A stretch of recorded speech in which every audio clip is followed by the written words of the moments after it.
Okay, so we are live and let's start our session. I think it's just 1 minute. Got it. Okay, so we are live and just wait for a few seconds that our audience can join us and then we will start our session. ठीक है.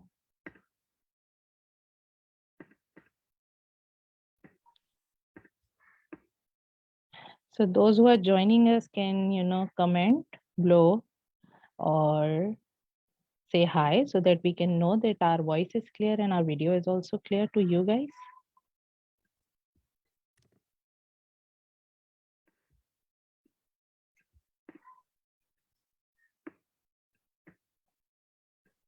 And those who are with us on Zoom, they can also share with us. Just write one in the below box so that we can see that the voice is clear or not. Thank you so much, Rabia, for replying.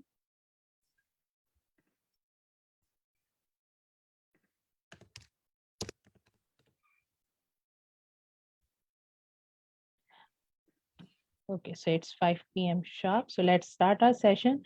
Good evening, everyone, and thank you so much for joining us today in our 9th webinar from ECD4U. As you all know that we always arrange an awareness session for the parents, for the teachers, for the caregivers, those who are, those who have an interaction with the kids in their daily routine. So we always try to come up with the unique topic. And I think this topic is very near to my heart as well. And thank you so much, Isma, for giving us the time on this topic. So we have already done with the ninth webinar. So today is the 9th one. And inshallah, in January, we will be having our 10th webinar, and that would be physical. So we will be face-to-face.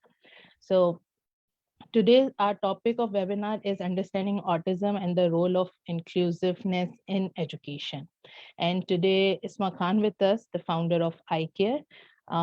So hand over to you, Isma, and I think you will be talking more about this topic and we will be asking the question from the audience if they have any. Great, thank you. Okay, thank you for the introduction. And thanks, Mona. And now we're going to go ahead and begin. So the topic today is about autism and inclusion. So I'm going to load a PowerPoint now, and then we'll take it from there.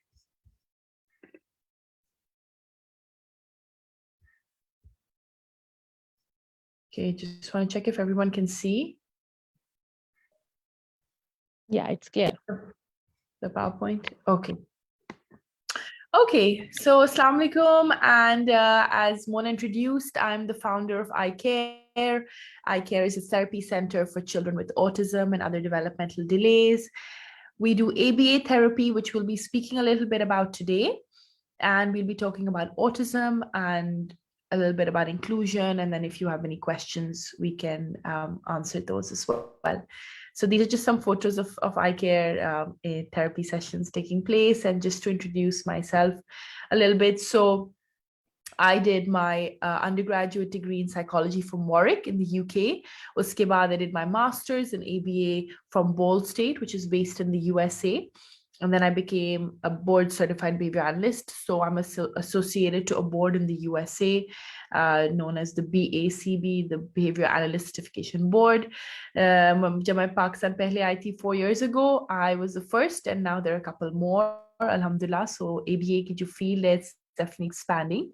The reason I kind of got into this work was because my chacha's son, he's severely he's autistic, and unki wajah se main unko jab dekhti thi, jab main choti hoti thi, I used to always wonder ke why he is the way he is, and what the issue is and how to work with him. And I've always been able to get along well with children, so I decided to pursue this field.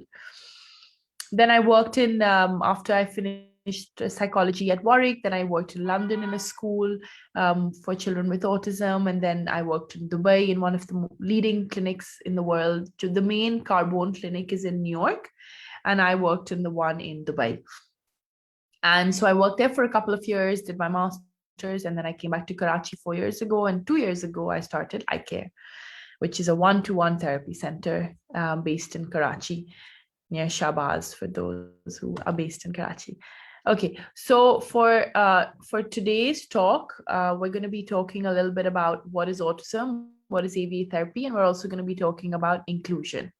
So let me just go ahead and start with autism and tell you a little bit about that. So autism is a developmental disorder, and it's essentially when a child has issues in social interactions, communication, and behavioral issues. Now, the behavioral issues are generally because the child lacks communication. And because of the lack of communication, they have behavioral issues because they are frustrated. And so sometimes if they want something, they might grab it or cry for it or whine. And essentially, फिर क्या होता है कि parent दे देता है, लेकिन the child won't learn how to appropriately communicate then. So our focus is to work on developing that communication, essentially. And currently, according to the Center of Disease Control, USAMA, 1 in 59 children have autism. So autism is very prominent. It's a very common disorder, and I feel like there's a lot more awareness required. So I'm happy that we're doing the session so we can help spread the word. Okay, so autism is a spectrum, so no child is the same. You can go from high functioning to low functioning. High functioning children with autism are more typical, so they can speak, probably can communicate. However, they might have social issues, social awkwardness. And on the lower functioning extreme, it's when the children who are high extreme. So that means that they've got more severe symptoms. Could be a lot of sensory seeking behaviors, a lot of lack of communication, behavioral issues. So we'll go into that in further detail. And some of the earliest signs of autism can be spotted when a child is 12 months. But generally, if you want to figure out whether your child is on the spectrum or not, usually after 2.5 years are some of the signs more prominent. So the two main symptoms, according to the DSM manual, which is the diagnostic manual, are that a child with autism has deficits in socialization, so social issues and communication issues, or restrictive and repetitive behavior patterns, which we're going to talk about in more detail. So when we talk about socialization and communication, which is point number 1, we're going to talk about that, and then we're going to talk about point number 2 separately. So when we talk about deficits in socialization and communication, it's when these children are unable to understand hand gestures. So for example, if you're using your hands to describe something, they may not understand what you're trying to show.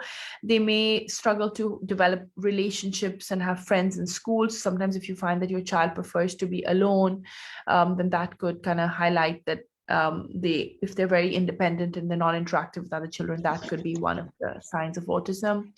Another thing would be lack of social or emotional responding. So for example, if they see a child or they see an individual get upset or show some form of emotion, many children with autism may not pick up on those cues.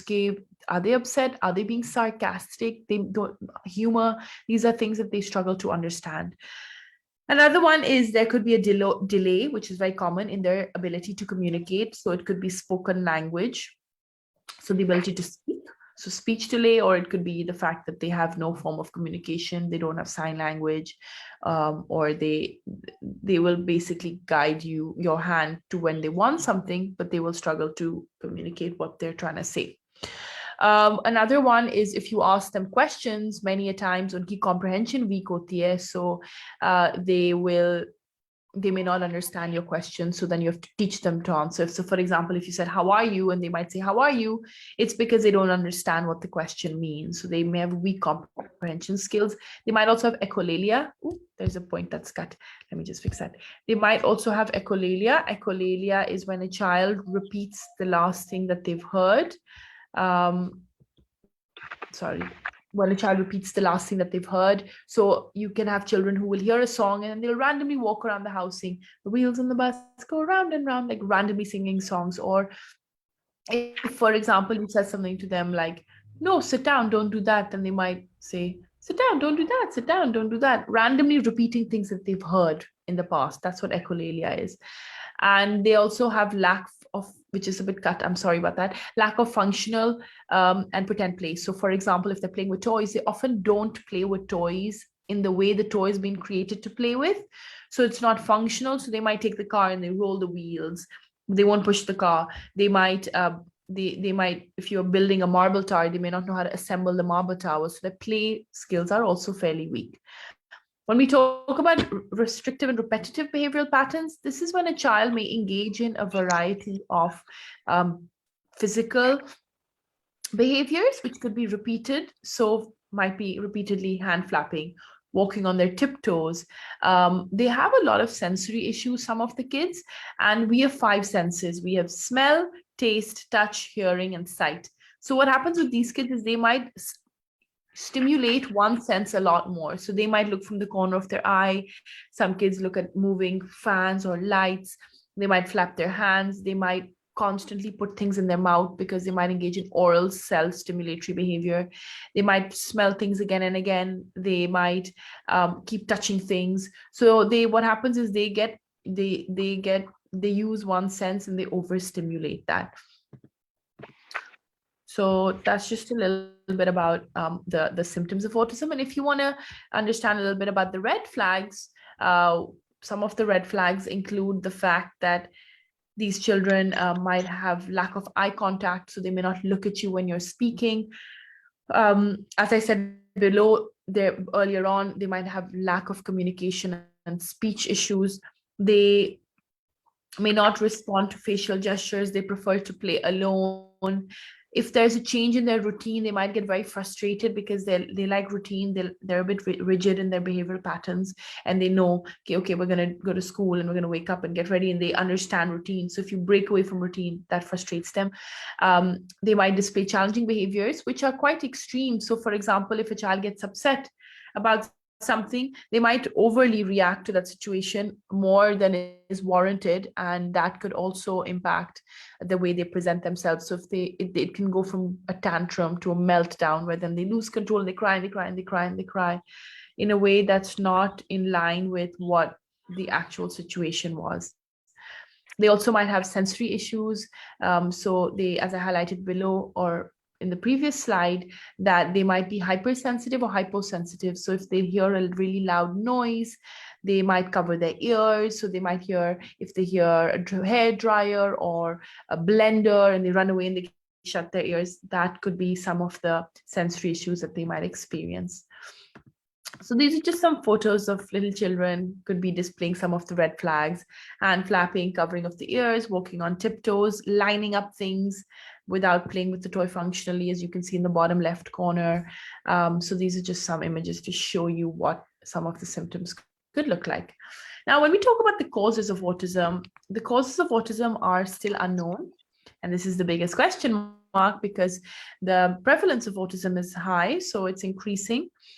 But having said all that, what's the problem is currently is that a lot of children are being identified to have autism, but the reason is unknown, and therefore, since the reason is unknown, it's hard to even stop it from happening. And they say that the MMR vaccine causes autism, but apparently those claims have been rejected in terms of research. They say that there are particular environmental risk factors. So if you're a slightly aged parent, or the mother has birth complications, or pregnancies are very close, then it could cause autism. They say also that children with autism could carry a specific gene, which gets activated in them, but there's still research being looked into this.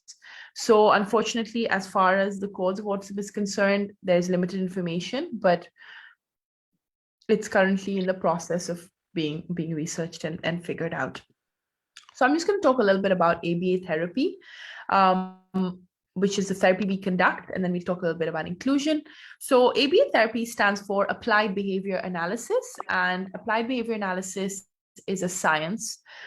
It's research-based therapy. So जो भी techniques हम इस्तेमाल करते हैं, they have been proven to be effective scientifically. They've been tested, and therefore they're now used to work with the kids that we work with. And Applied stands for we focus on socially significant behaviors, so behaviors that are important in our day-to-day life. Behavior is anything an individual does. We focus on that. So a lot of people think in behavior therapy, we only focus on children when they cry, they hit, they whine. But actually, behavior is everything a living human being does. So behavior could be hand washing, toilet training skills, communication, fine motor skills. All of these things are covered in ABA therapy, but our primary goal is to focus on developing communication. So ABA is proven to be the most effective form of therapy for children with autism, and it's generally one-on-one based. And we work on the skills, and we gradually work upwards. And the biggest focus in ABA therapy is that we focus on the consequence. So if we want a child to, let's say, communicate, and we want them to ask for chip, we're going to say chip, and they're going to say chip, and then we give the chip. So once they say the chip, we give the chip. And so by giving the chip after they say it, they'll realize when we say we get, or when we sign for puzzle, we get puzzle. So it's all about the consequence of the behavior. And if behavior is reinforced, which means if behavior is rewarded, it's more likely to occur in the future. So what is behavior? As I said earlier on, behavior is anything a person does. Behavior is a form of communication. So if you have a child who's very young and they communicate via pointing, that is a behavior. It's not a challenging behavior. It's not a problem because they are still able to communicate, but our goal is to encourage actual functional communication. There are two types of behaviors. One is innate, which is our reflex behavior. So if a child touches a hot pan and they move their hand back because it's hot, they have not learned that. They were born with that behavior. Or for example, if we put our eye towards a child, they might blink. That is not learned, that is innate. We have reflexes in our body. But the behavior that we focus on and is important for children with autism, because essentially what happens with individuals with autism is they lack communication. So they communicate via behavior. So we convert those behaviors into functional communication. So we focus on learned behaviors. So reinforcement is essentially the consequence of a behavior that strengthens the behavior to happen more in the future. So for example, let's say if we take a typical example, if you work in a job and your boss gives you a bonus for performing well, you are more likely to want to perform well because you know you got a bonus last time. So the boss was reinforcing you. Simple salary, that's reinforcement. It's by acknowledging your efforts. So even with our kids, when we focus on consequence and we focus on reinforcement, let's say we're working on teaching a child to brush their teeth, we will teach all the steps, and if they're able to independently do it, we will probably reward them with something, be it an edible, be it a toy, be it a song, anything. And it's important to always adjust your reinforcers. Sorry, I got distracted by the chat. Okay, and it's important to focus on the reinforcers and change them, because if you're working with a child and you want them to engage in appropriate behaviors, you always have to capture the moments where they are behaving appropriately, and then you reward that accordingly. So giving a golden star is also a form of reinforcement that schools use with children. Right, moving forward. So just to kind of show you, in ABA therapy, what we do is we break down milestones into smaller goals, and we gradually build up the skills. So if we're, let's say, working on hand washing, the goal we'll work on is to teach the child to open the tap. That's it. They'll open the tap, the rest we'll help them with. Then the next step will be they'll open the tap, and then they put their hands under the water, wet their hands, and press the soap. That'll be 2-3 steps of hand washing. And then the rest of the steps we help them. And we teach each step, and we try and get the child to become independent in each step as we move forward. We work on receptive language, so following instructions, stand up, sit down, open the door, give me the bag, things like that. And we also focus on activities of daily living.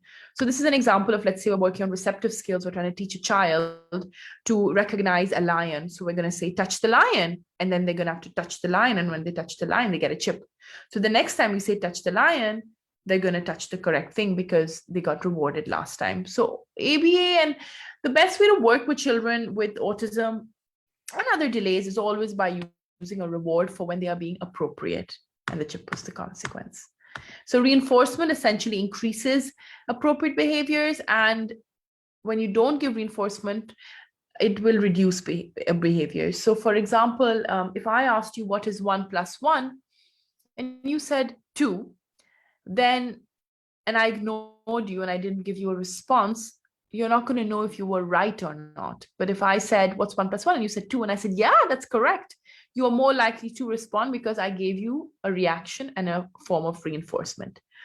So moving forward, regarding the role of inclusion within education, this part you'll notice in the PowerPoint is very short because I thought I'll talk more about it than putting too many slides up. And then this is basically the last part of the PowerPoint, and then we'll answer some questions. But what is the role of inclusion and what does inclusion mean? So inclusion means when all children are included in a typical classroom or general education setting, and all children are given the same educational opportunities. Now, these days, I find that the word inclusion and inclusiveness is used tremendously all the time, and people take pride in using the word inclusion. However, what I've noticed is the meaning gets lost. So what I've noticed a lot of schools do is that they'll say we're inclusive and they'll take on different children with different needs, but they won't know how to manage that child. So inclusion is not just about putting let's say a child with different needs in a typical classroom and then making them work with all the other kids. It means giving the added support whilst they're in that classroom setting and being able to help them. It could be in the form of resource teachers, it could be in the form of more visual teaching. Now, an ideal inclusive model that I've witnessed, and I think it's something to really bring to Pakistan, would be if, let's say, we're talking about children with autism, many of them may lack a particular prerequisite skills to be in the classroom. So I think before a child is even included in a typical classroom setting, they need to have previous prerequisite skills.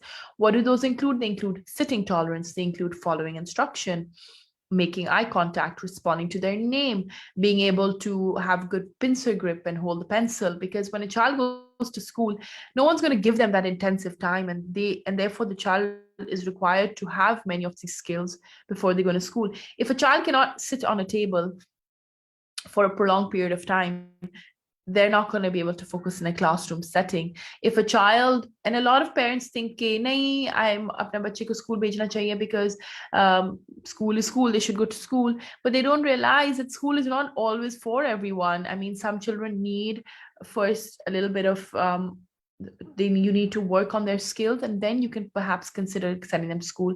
But not all kids even need to be in school for those who have different needs, because maybe they learn better one-on-one. School is more beneficial in terms of socialization, but even within socialization, children have to be taught properly how to socialize, and there's specific skills required to teach social skills. Socialization is not that you take the child to school, you put them in a school setting, and then they're expected to play. They don't know how to play with another child. Then you'll need someone to prompt them, and you'll need them to work with another child, maybe towards an activity that they're both interested in, and therefore they're more likely to socialize with that child. So in terms of inclusive education in classrooms, it's important for all students to learn together. Teachers need to give assistance, and you need to work on where the child's level is at. So if you've got a special needs child in your classroom, you need to see, okay, this child struggles with writing. So instead of making them do what everyone in the classroom has to do, maybe make them write just maybe make it easier. So cut down the demand level, maybe give them a separate worksheet, which is more conducive to them. You need to really specialize and modify the work you give to that child. It's not, inclusion is not to take in a child in a typical classroom and expect them to do what all other children are doing.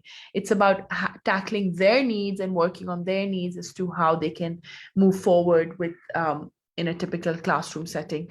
So I mean, these are just some of the things that I wanted to highlight. And I just want to emphasize that inclusion is important for children with special needs.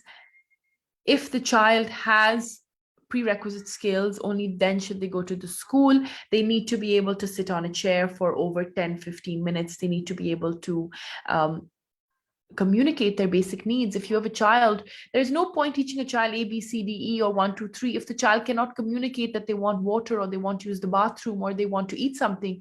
If a child cannot communicate needs, 1, 2, 3 and green, black, and yellow as colors are going to serve no purpose. So you want to focus on getting your child to be more functional at a level that you know that they're going to benefit from school, and then you want to consider putting them in a school setting. So, I mean, as far as I'm concerned for today, I thought that I would just, this is how much I'd cover for today's session regarding autism and inclusion. And then we can see how, if you all have any particular questions, please feel free to ask, and we can decide how to move forward. Mona, go ahead. Yeah, thank you so much for the wonderful session, Isma. I enjoyed a lot and I really, learned a lot from you.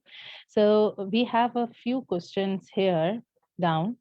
Isma, can you guide something that if the child has a autism, so do they go to the normal school in future, or might be at the age where they can found that yes, it's autism? So parents always have a question that if my child has autism, so is he or she is able to go and attend the normal school with the normal kids? This is one of the thing that they are worried for. So So, anything? okay. So I just want to say that if your child has autism, they can go to school if they have the prerequisite skills, if they're able to have sitting tolerance, if they can communicate their basic needs, if they can follow instructions, if they have good fine motor skills.